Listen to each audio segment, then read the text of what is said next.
Vamos fazer a leitura do texto bíblico nessa noite. Qual que vocês acharam? Mateus capítulo 13, diga amém. Glória a Deus. Eu última vez que eu te peço para ficar nessa noite, tá? Fica tranquilo.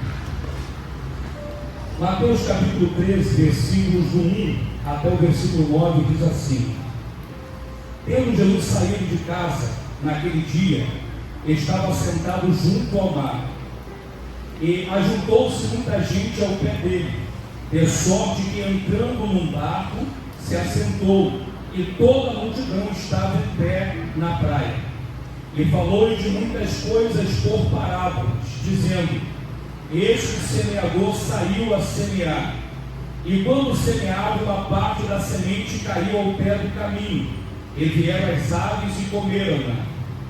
E outra parte caiu em pedregais, onde não havia terra bastante, e logo nasceu porque não tinha terra funda. Mas vindo o sol, queimou-se e secou-se, porque não tinha raiz. E outra caiu entre espinhos, e os espinhos cresceram e sufocaram. E outra caiu em boa terra e deu fruto, um a 100, outro a 60 e outro a 30. Quem tem ouvidos para ouvir, que ouça.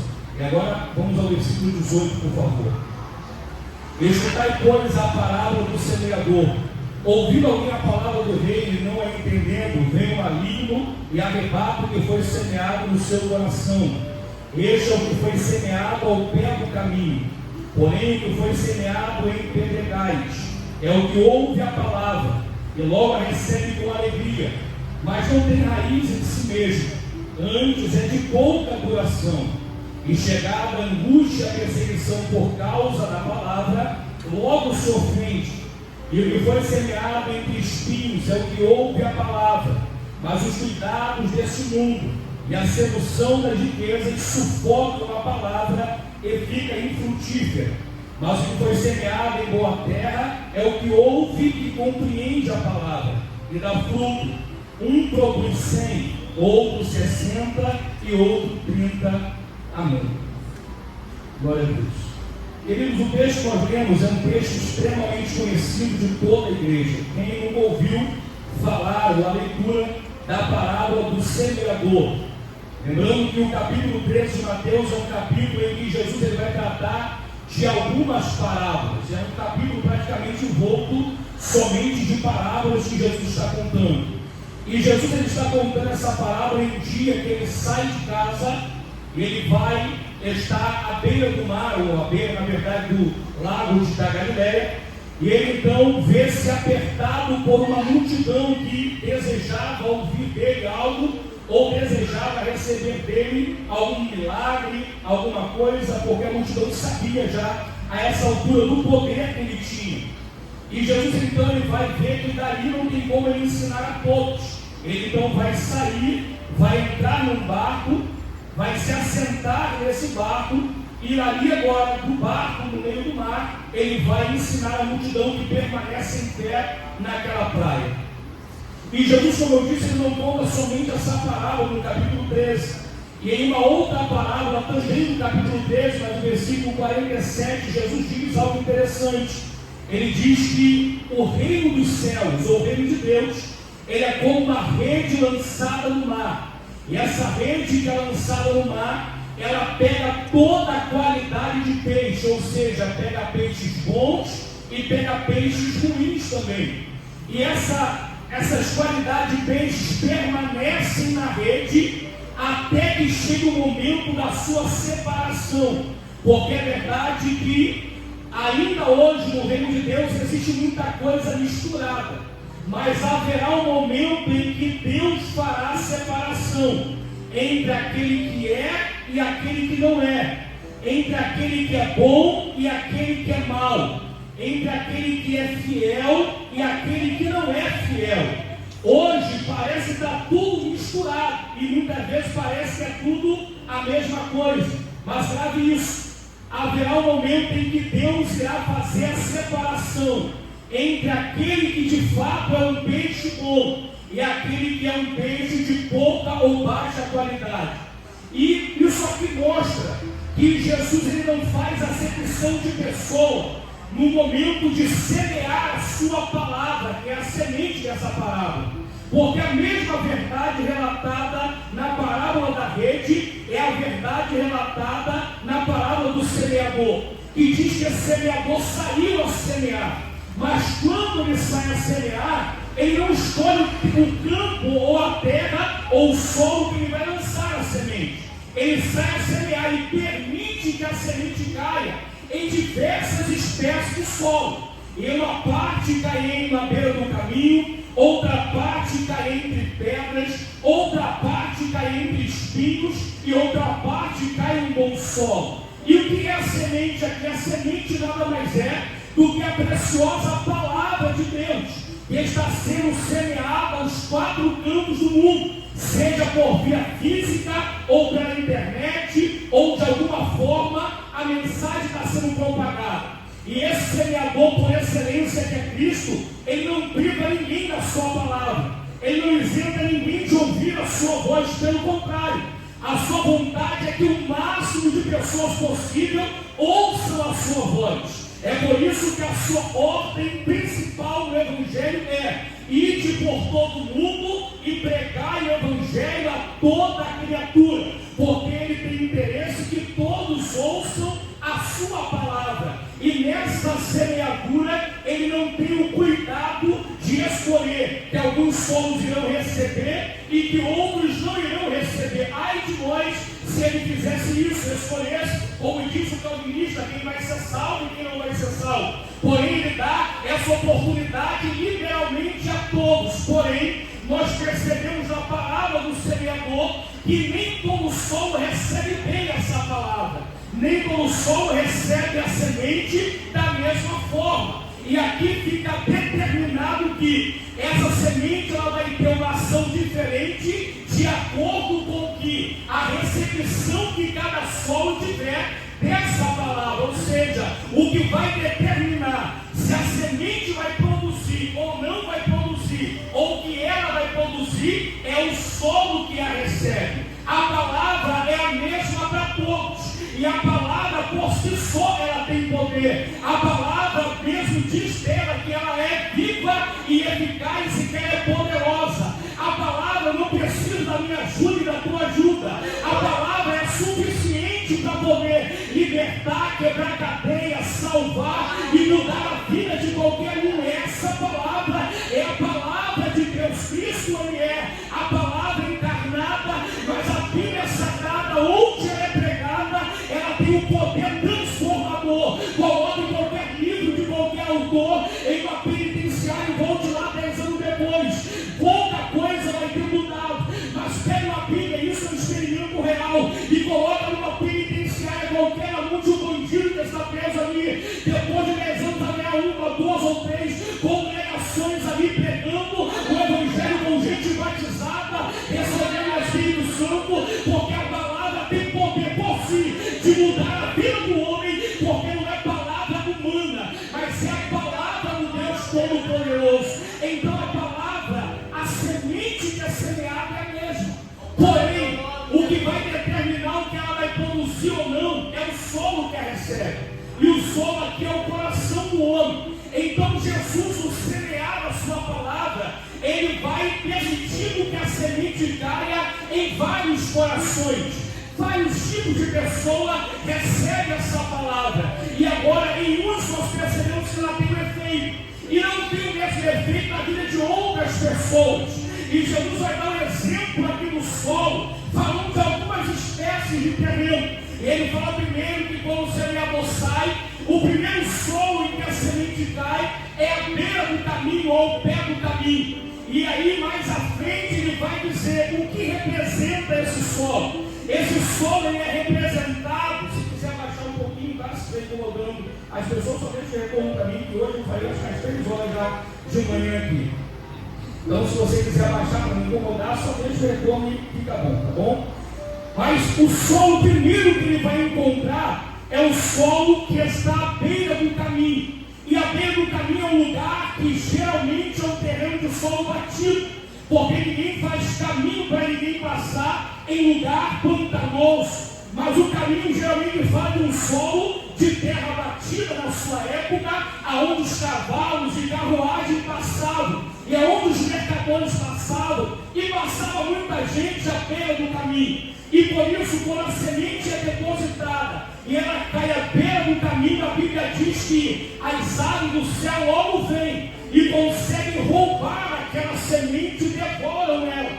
Jesus, quando vai explicar a palavra para os discípulos, ele vai dizer que essa beira do caminho simboliza o solo ou o coração, que até ouviu a palavra, porém não a entendeu. E por não entender, o maligno vem, porque a palavra ficou exposta e consegue roubar o que foi semeado naquele coração. E é isso aqui uma verdade que a gente vê todo dia acontecer. Quantas pessoas nós sabemos que já ouviram uma palavra que tinha o poder de mudar a sua vida, mas por algum motivo ela permitiu que o diabo roubasse aquela palavra e aquela palavra não produziu nada em sua vida. Tem gente que quando vem na igreja, você e eu dizemos assim agora, depois dessa pregação fulano vai mudar, mas quando sai daqui para fora, a primeira palavra, a primeira conversa que tem, a primeiro assunto que vem, logo o maligno consegue de alguma forma, naquela conversa, naquele filme que vê, naquela música que ouve, naquela distração que ele vai, em alguma coisa o diabo consegue armar, e a semente não entrou, ela fica exposta, e o diabo vem e consegue roubar aquela palavra, e a pessoa não muda de maneira nenhuma. Isso é a semente que está à beira do caminho, suscetível e exposta para o diabo roubar e tomar. E saiba disso, o que o diabo mais quer é roubar a palavra do coração do homem, porque ele sabe mais do que eu e você, o potencial que essa palavra tem de mudar a vida do ser humano, de levantar alguém que está caído, de curar alguém que está enfermo, de mudar a família de alguém, de mudar a história do ser humano, de consertar o casamento, de mudar completamente o destino e a eternidade do ser humano. E o diabo vai fazer de tudo para que a semente seja roubada, e ele então arma os seus laços, e para uns é uma conversa. Quantas pessoas receberam uma palavra, de alguma forma, foi evangelizado, ouviu louvor, foi numa igreja e estava todo feliz, mas quando chega em casa do nada, uma confusão está armada, ele entra no desentendimento e daqui a pouco a palavra foi embora. Quantas pessoas ouvem uma palavra, no domingo à noite diz agora, a minha vida vai mudar, mas na segunda-feira o diabo já armou, e já tem alguém no seu trabalho com uma palavra, com outra conversa, e consegue persuadir, e aquela semente é roubada, e na terça-feira ele não lembra mais o que ouviu. Isso é o diabo querendo roubar a palavra do coração do homem. Mas você vem aqui essa noite e o conselho da Bíblia é: esconda a palavra do teu coração, porque escondida o diabo não percebe, oh glória, o diabo não percebe de roubar a palavra da sua vida. Bendito seja Deus. O que eu estou falando aqui é muito sério. Existem milhões de pessoas agora, mortas ou vivas, que poderiam ter sua vida transformada completamente. Tem gente que morreu na droga que não era para morrer. Tem gente que morreu na bebida e não era para ter morrido. Tem gente que o casamento acabou e não era para ter acabado. E por que acabou? Porque ouviu a palavra, mas não guardou. E aquela palavra tinha o poder de ter sido levada a sério, mudar aquela realidade. Então veja o poder que a palavra de Deus tem de mudar a realidade de alguém.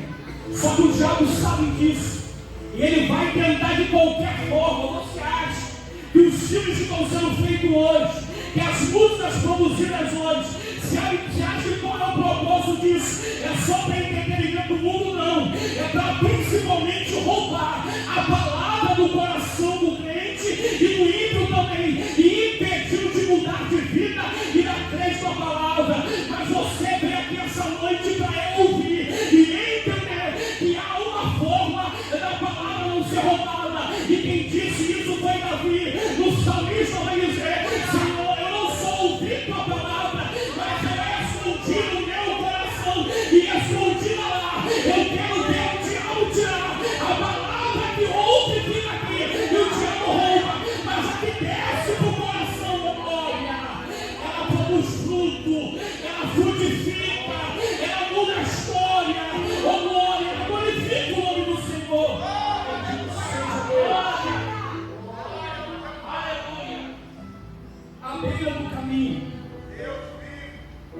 E eu sei que essa aplicação serve melhor para a vida do ímpio, para aquele que ouve a palavra, e você talvez está aqui essa noite e sabe que a sua vida podia estar melhor, e não está porque você tem desprezado a palavra. Porque Deus tem te falado através de amigos, do evangelismo, de qualquer coisa, mas você não tem dado crédito à palavra. Eu sei que essa palavra poderia ser uma aplicação melhor para o ímpio, e é. Porém, isso aqui também se aplica para a nossa vida, porque a palavra ela tem um poder tão tremendo e maravilhoso, que a forma com que eu trato a palavra na minha vida determina que tipo de casa que eu vou ser, ou uma casa sobre a rocha, ou uma casa sobre a areia, porque Jesus também vai dizer em Mateus capítulo 7, a partir do versículo 24, que aquele que ouve a sua palavra e a pratica, ele vai assemelhar ao homem prudente que edificou a sua casa sobre a rocha, e desceu a chuva, correram rios, sopraram o vento, e combateu contra aquela casa, mas ela não caiu, porque estava firmada sobre a rocha. O interessante é que o efeito vem para quem está na rocha e para quem está na areia, porque da mesma forma a chuva vem, da mesma forma o vento vem. O problema não é o que vem atacar, o problema é a forma e o resultado que você tem. Quem está na rocha e quem está na areia, quem está na areia, quem não tem a palavra, quem despreza ela, quem está com a palavra, o vento vem e leva embora, mas quem está na rocha, o vento vem, é como a palmeira, pode levar.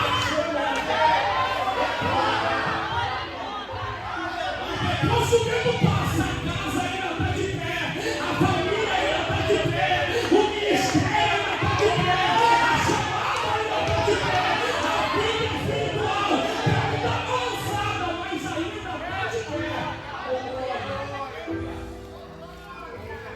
O problema não é o que vem contra, o problema é onde os podem ser salvos, ou na rocha ou na areia. E o que determina onde os podem ser salvos? Não sou eu quem diz, é Jesus que diz, é a forma como eu trago a palavra. A forma com o valor que eu dou à palavra é o que vai determinar aonde minha casa está sendo construída, ou na rocha ou na areia. Bendito seja Deus. Jesus fala também que como o semeador ele sai a semear, ele encontra um outro tipo de solo onde a semente cai. E ele diz que esse outro tipo de solo, versículo 5 do capítulo 13, uma parte da semente caiu em pedregais, onde não havia terra bastante. Logo nasceu, porque não tinha terra funda, mas vindo o sol queimou-se e secou-se, porque não tinha raiz. Esse solo também é um solo que nós vemos por aí, e é um solo perigoso. O solo que tem muita pedra e pouca terra é um solo que te permite aparecer rápido, mas é um solo que não te dá a estrutura necessária para permanecer por muito tempo. E infelizmente tem muitas pessoas que estão optando por ser plantadas nesse tipo de solo, porque como eu disse, esse solo ele te dá a oportunidade, ele te dá a visibilidade mais rápido possível, porque qualquer planta que é plantada em um lugar que tem pouca terra, a lógica ela não vai ter como descer, e ela vai logo então ter que subir e aparecer, só que ela sobe e aparece rápido, mas assim como é precoce o seu aparecimento, é precoce também a sua morte. Quem aparece rápido geralmente morre rápido, porque é um tempo de preparo para aparecer. E Jesus está falando, não queira ser como uma planta que é plantada em solo, que tem pouca terra e tem muita pedra, porque você pode até aparecer rápido, mas a morte também vai ser rápido.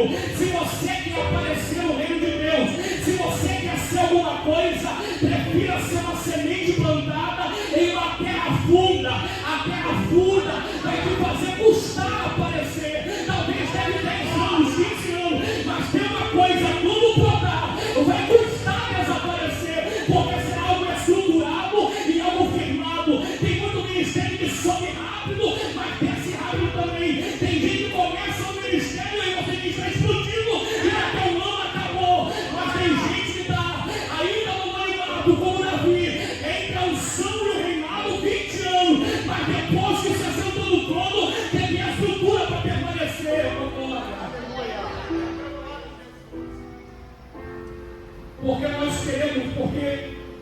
Bíblia diz que quando essa planta, ela logo aparece, é porque ela não tem raiz funda.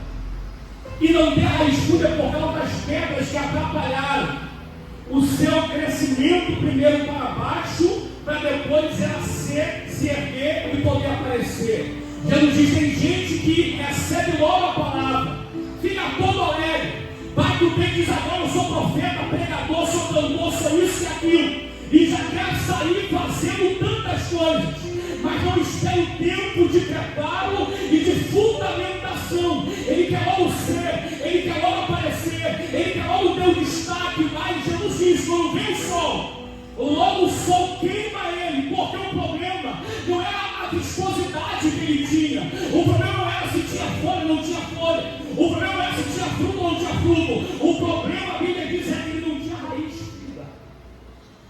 E ainda que o sol queime de cima para baixo, mas o que sustenta a árvore no sol não são as folhas nem os frutos, mas é a raiz que está enterrada e ninguém vê. Tem gente que a gente até nota que subiu na igreja porque tinha um destaque, e você diz: olha, fulano pregava, fulano cantava, fulano fazia, mas desapareceu. Mas já reparou que tem gente que se vê no culto, não, você nem nota, só que quando você pega uma foto de 20 anos atrás, aquele fulano estava ali, talvez ele não aparece, não ouviu ele pregar, cantar, mas ele está permanecendo, faça frio o sol, ele estará. E para Deus e para o Evangelho, o importante é o quanto você aparece, mas é o tempo que você permanece nele. Porque aparecer é fácil hoje, dá até para comprar like na internet e você aparecer mais rápido. Eu quero ver permanecer. Pastor Elias Sorraldo falou algo interessante, pastor Elias. Ele falou sobre o ministério de Paulo, algo que me chamou a atenção. Que tem muita gente no tempo de Paulo que queria aparecer como Paulo, e até disputava com ele. Só que você não ouve falar deles hoje. Talvez no tempo de Paulo tenha até mais destaque do que ele. Paulo teve problema com pessoas na carta de 2 Coríntios falando sobre isso. Gente que disputava com o seu apostolado. Mas o importante não era quantos ouviram Paulo naquele tempo, mas quantos ainda continuam ouvindo Paulo hoje.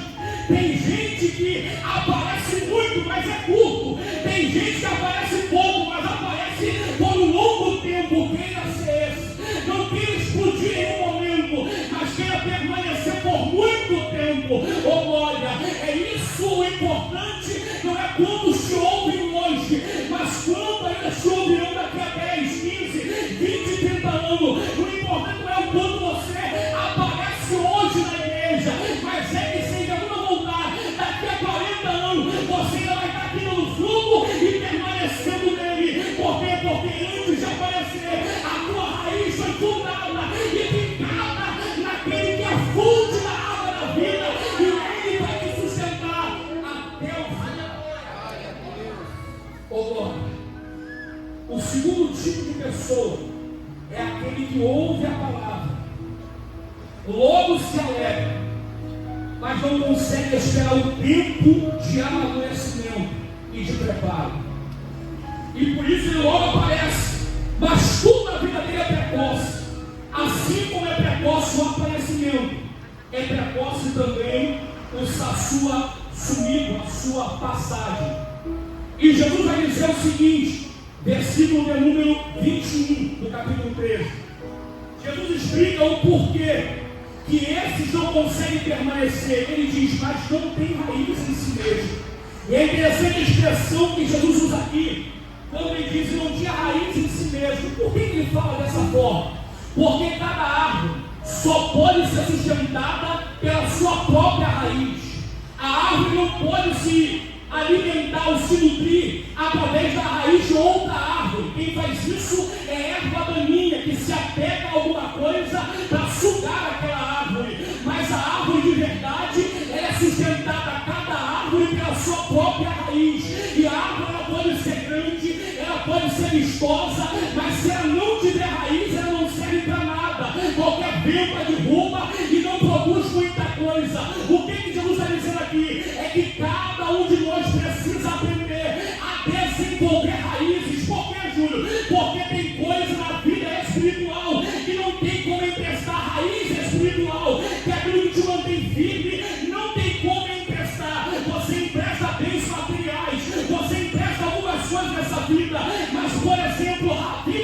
coração. Não tem como você emprestar para ninguém. Ou alguém tem ou não tem. Comunhão com Deus, intimidade. Ou se tem ou não se tem. Não tem como emprestar santidade para ninguém. O que é isso? Raiz que vai te manter firme e fiel ao Senhor. Volte Ele agora ou tarde a voltar. O que importa é que a lamparina precisa estar preparada. E como que eu preparo? Carregando azeite de reserva. O que é isso? É ter raiz fincada bem fundo. E quando o noivo disse ao ouvido, algumas se despertaram, ou melhor, todos se despertaram. Mas umas disseram assim: dai-nos do vosso azeite, porque o nosso já está acabando, a nossa lamparina está acabando. Mas as prudentes, Mateus disseram: não seja o caso que falte a nós e a vós. E diante se comprai com aqueles que vendem. O que ela está dizendo aqui é: olha, a vontade até é de ajudar, mas se a gente ajuda, a gente perde também. Porque tem coisa, falando de vida espiritual, que não tem como emprestar. Naquele grande dia não vai ter como o pai emprestar oração para filho, não vai ter como mulher emprestar santidade para o marido, não vai ter como emprestar comunhão com Deus para o vizinho. Ou você teve na tua vida ou não teve. E como eu falei, um dia ele vai voltar e vai se assentar. E essa grande rede que está cheia vai ser colocada na praia. E ele começará a separar quem é e quem não é. Na palavra do profeta Malaquias ele vai dizer: e outra vez vereis a diferença entre que serve a Deus e que não serve. Hoje está tudo misturado e parece que é a mesma coisa. Mas não se engane, a Bíblia diz que Deus conhece os que são seus e novamente fará a diferença entre eles. E não tem como se preparar na hora, ou é agora ou já era. Esse é o momento de preparo. E qual forma está preparado? Raízes bem fincadas. Ah, mas eu não estou aparecendo, ninguém está me vendo. Raízes bem fincadas. Eu não vou te prometer que você vai ter um ministério de destaque. Eu não vou te prometer que você vai estar nos maiores outdoors, ou que você vai gravar CD, que você vai ser isso e aquilo, não. Mas uma coisa, a Bíblia te dá autoridade que você pode ser um crente fiel. E naquele dia ninguém vai subir porque pregou muito, cantou muito ou apareceu muito. Mas vão subir um povo que tiver raízes bem alicerçadas. Aqueles que não beberem da água desse mundo, mas suas raízes vão profunda e bebem da água da vida, do rio da vida, do Cordeiro de Deus. Esses estarão atentos. E quando a trombeta soar, apenas a igreja estará atenta para dizer: ora quem? Senhor Jesus, Maranata, porque eu estou pronto para subir. Alguns não entenderão, mas é porque devem dar água suja nesse mundo. É porque, como diz o profeta Jeremias, trocaram um manancial de água viva por cisterna rota, e por isso passam sede e fome. Mas há um povo que está como o salmista do Salmo 1, está como a árvore plantada junto a ribeiro, e dá fruto e dá folhas do tempo certo. É assim que nós precisamos ser. Jesus fala também de outro tipo de sol. Eu queria te chamar a atenção para esse tipo de sol aqui.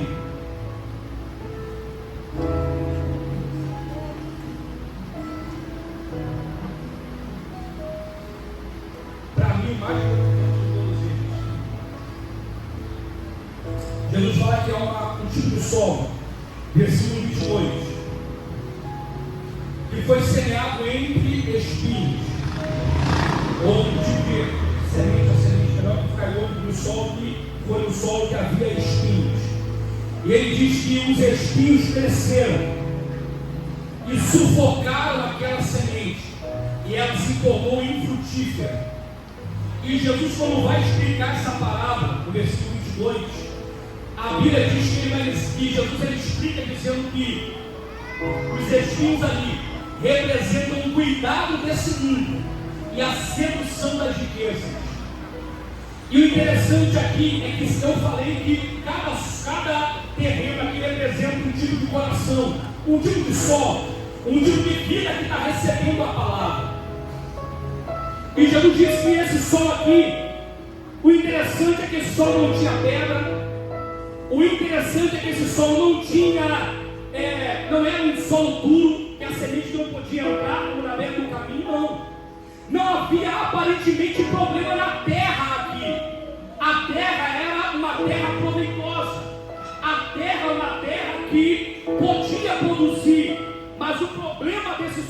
aqui é que a semente não está sozinha aqui. É um tipo de solo em que a semente que foi semeada, que é a palavra, ela precisa disputar espaço com outras coisas, simbolizadas aqui pelo espinho.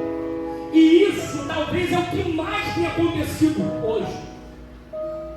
E infelizmente, se o solo duro pode representar melhor o coração do ímpio, que ouve a palavra e não atenta muito, se o solo de pedra pode aparentar o solo com pouca terra, melhor dizendo, pode aparentar ou representar o coração do novo convertido ou do jovem, que todos nós já fomos e tem vontade de fazer, de aparecer, de crescer logo. E Jesus fala: calma, cria raízes primeiro para baixo, se aprofunda, cria estrutura, e depois você aparece.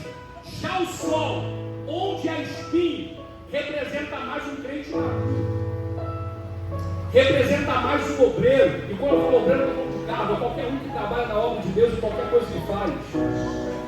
Representa melhor alguém que já está na caminhada há um tempo, e talvez quando começou lá atrás não tinha nada no seu coração a não ser a palavra. Quem não lembra aqui dos dias gloriosos do chamado primeiro amor, que quando você aceitou a fé, nada mais importava a não ser servir a Deus, fazer a obra.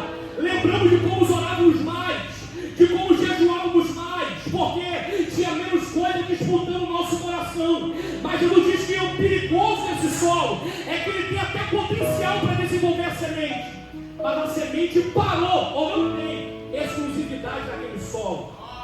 Aquela pessoa permite que outras coisinhas comecem a crescer junto ali. E o que são outras coisinhas? Jesus diz: os cuidados desse mundo e a sedução da riqueza. E isso, quando cresce, toma uma proporção tão grande que acaba sufocando e matando a semente. E ela continua ali, porém não produz nada. E essa semana mesmo falando, o pastor Diego estava presente, né? Eu, quando paro para lembrar e vejo alguns amigos daqui da igreja, ou que começaram, né, conosco outra igreja, ou que nós encontramos no meio da caminhada, eu olho hoje quantos que tem uma chamada fenomenal. Quantas pessoas que, quando colocam o coração na obra, Deus abençoa e a coisa vai. Quantas pessoas você só de olhar diz: essa pessoa tem um potencial incrível. Quantas pessoas você de longe identifica: esse cara, essa mulher tem um chamado extraordinário. Aonde coloca a mão, a coisa vai. Aonde o pastor coloca, prospera. Aonde ele se mete na igreja, a coisa produz. Porém, em algum momento, ele deixou de priorizar a palavra de Deus. Outras coisas foram entrando, e essas coisas tomaram o lugar da palavra. E aquilo que era para ser uma bênção não se tornou tão bênção assim. E aquilo que era para ser produtivo não está produzindo hoje. E talvez alguém assim esteja aqui essa noite. Você sabe que tem chamado, você sabe que tem vocação, você sabe que Deus está voltando com você. Você talvez já até produziu, mas hoje alguma coisa está disputando com a palavra no seu coração. E você já não tem produzido tanto assim, ou até já parou de produzir. E quando a gente fala isso, muita gente quer associar isso ao pecado, porque o pecado é bom. Nem sempre. Nem sempre. Nem sempre. Jesus conta uma parábola em Mateus, em Lucas capítulo 14, quando ele diz que um pai de família lhe deu um grande banquete. E nesse banquete ele mandou os seus servos saírem e convidar pessoas para vir fazer parte daquele banquete, daquela ceia que ele ia dar. E a desculpa que eles começam a dar é: um diz: olha, eu comprei um campo, preciso ver, então não posso ir, me desculpa. Outro diz: olha, eu comprei uma junta de boi, tenho que ir experimentar e não posso ir, me desculpa. Outro diz: olha, eu casei, agora eu preciso, né, dar um tempo aqui e não posso ir, então me desculpa.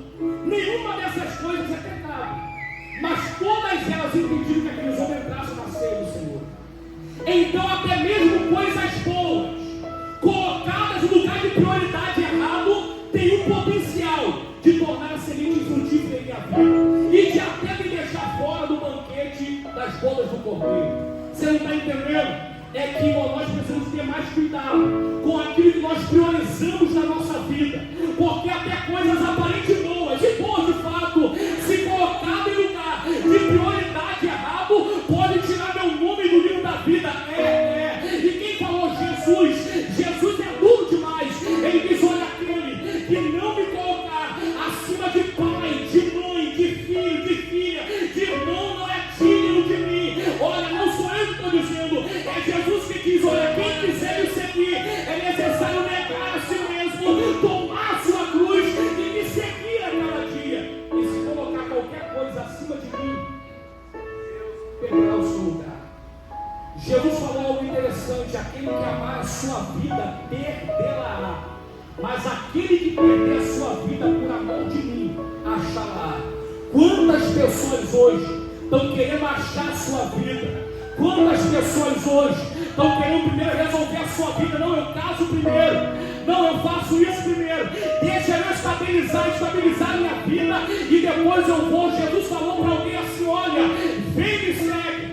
E o outro disse assim: olha, Senhor, deixa primeiro eu enterrar meu pai, meus mortos. Jesus diz: olha, não tem tempo para isso não. Deixa o morto enterrar seu morto. Mas eu venho e me segue. O que ele está dizendo o discipulado dele não é amanhã. O discipulado dele é agora. Tem coisa que você pode deixar para amanhã e está tudo bem. Mas o chamado dele, a salvação é hoje e é agora. Nós começamos o ano e fazemos muitos planos.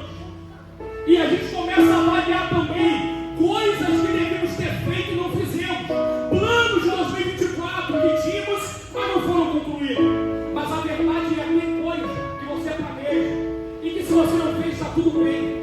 Se deu para pintar a casa ou não deu, não vai mudar muito a tua vida. Se deu para trocar de carro ou não deu, não vai impactar muito a tua vida. Mas a vida espiritual não tem como deixar para depois. Comunhão com Deus não tem como deixar para depois.